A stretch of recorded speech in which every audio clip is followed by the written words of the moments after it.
로스쿨의 경우는 입학할 때 기본적으로 5대1 정도의 경쟁률을 거칩니다. 네. 근데 입학할 때 보시면 소위 말하는 그 공부를 잘하는 사람들, 우수한 성적을 가졌던 사람들이 대거 10,000명 이상 몰리고 그 중에서 2,000명만 선발을 합니다. 그 내에서 보면은 다들 로스쿨에 온 중에서는 자신이 공부 못한다고 생각하는 사람은 거의 없습니다. 그러겠죠. 이제 다른 시험으로 치면은 뭐 사시로 치면 1차를 패스한 사람들의 모임이랄까요? 약간 그런 느낌인데 그 중에서 공부를 해서 절반을 선발한다고 하면은 과연 이 중에서 누가 나보다 못할 것인가 하면은 단 한 명도 그렇게 나보다 확실히 못한다는 사람이 그렇게 쉽게 보이지 않거든요. 근데 그런 경쟁에서 합격률 50%라는 건 상당히 힘든 시험입니다. 그래서 그러다 보니까 아무래도 많이 이제 고시하거나 된다는 문제도 있고, 말씀하신 것처럼 선택 과목이나 특성화 쪽에 좀 힘이 못 실리는 문제도 있습니다. 그렇다는데 이게 좀 어려운 문제인 게 적정한 합격률도 필요합니다. 근데 또 반면에 숫자 배출에 대한 문제도 같이 고민을 해봐야 합니다.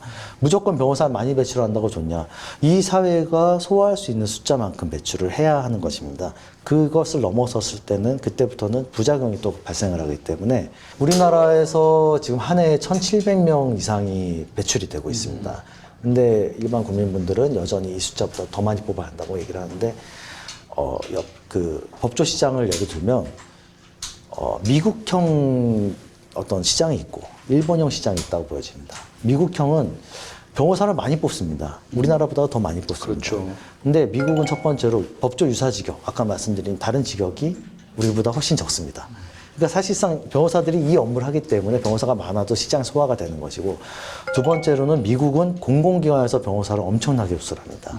거의 뭐 우리나라보다 훨씬 높은 비율로 흡수하기 때문에 이 시장이 포화가 안 되고 넘치지 않고 유지가 되는 것입니다. 근데 우리나라는 그런 시장이 아니거든요. 그렇다면 오히려 일본과 비슷한 구조인데, 일본은 우리나라보다 국민이 2.5배입니다.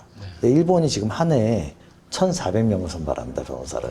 그리고 이 1,400명도 많다는 사회적 합의 하에 장차 1,000명으로 줄이기로 했다고 합니다. 근데 우리나라는 지금 1,700명을 뽑는다는 거는 사실상 일본의 국민 대비 3배의 변호사를 배출하는 것이고, 더더군다나 다른 법조 인근 지역은 일본보다도 더 많습니다. 그래서 숫자를 마냥 늘릴 것이 아니라 적정 수준을 유지도 해야 되고, 또 아까 말씀드린 것처럼 적정 합격률도 고민을 해야 되는데, 이것이 양립하기 위해서는 정원의 좀 제도적 문제가 필요합니다. 결국은 정원으로서 접근을 해야지 가능한데, 이 정원을 건드리기 위해선 결혼보충제라는 것이 좀 제조정될 필요가 있습니다. 결혼보충제라는 것이 정원 외 선발입니다. 정원의 선발을 10%씩 5년간 변호사 시험을 치를 수 있기 때문에 5년간 누적이 되면 700명 정도씩은 더 추가 응시가 가능해지고, 그래서 이 결혼보충제가 폐지가 되어야 이 추가 인원이 이제 없어지면 이제 적정 합격률과 적정 인원이 간극이 좀 줄어드는 바람직한 모양이 나올 것이라고 생각을 하고 있습니다. 네.